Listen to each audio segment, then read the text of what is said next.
Hello সবাইকে, কেমন আছো তোমরা সবাই? আশা করছি খুব ভালো আছো। আমার নতুন একটা ব্লগে অনেক অনেক ওয়েলকাম জানাই। সকালবেলা দাদা বৌদিরা উঠতে দেরি করেছিল বলে সেই জন্য আমরা দুজন খাওয়া দাওয়া করতে চলে গিয়েছিলাম, কারণ আমাদের দুজনেরই গ্যাসের প্রবলেম। অলরেডি 10টা 10:30 বেজে গিয়েছিল।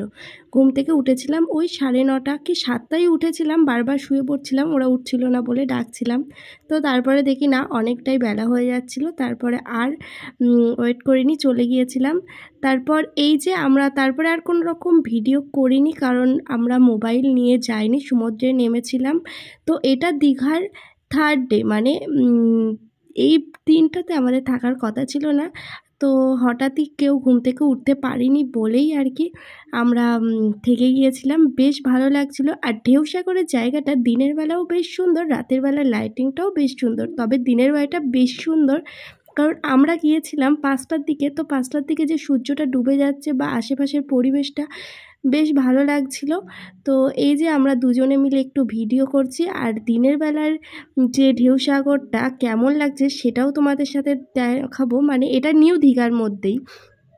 আর এই পার্ক টাইপের যেটা আছে, বেশ ভালো বসার জায়গা আছে, ভেতরে রেস্টুরেন্ট আছে, কিছু স্টল বসেছে, বেশ ভালো জায়গা। আর লাইটিংটা আছে, লাইটিংটা যেন বড্ড বেশি, তবে চোখে লাগছিল, তবে বেশ ভালো।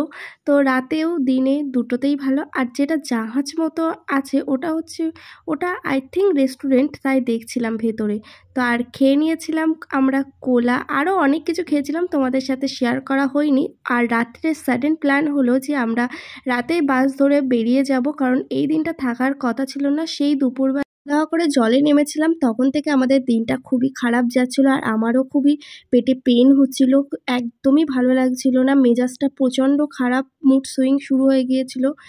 আর এই যে রাতে আমরা কিছু হালকা পাতলা খেয়ে আর ওর দোকান থেকে একটু পান নিয়ে, আর এই যে গরুটা এখানটায় এসছিল, তো সেইখান থেকে কাকিমার কাছ থেকে 2টো রুটি কিনে ও আর আমি মিলে খাওয়ালাম।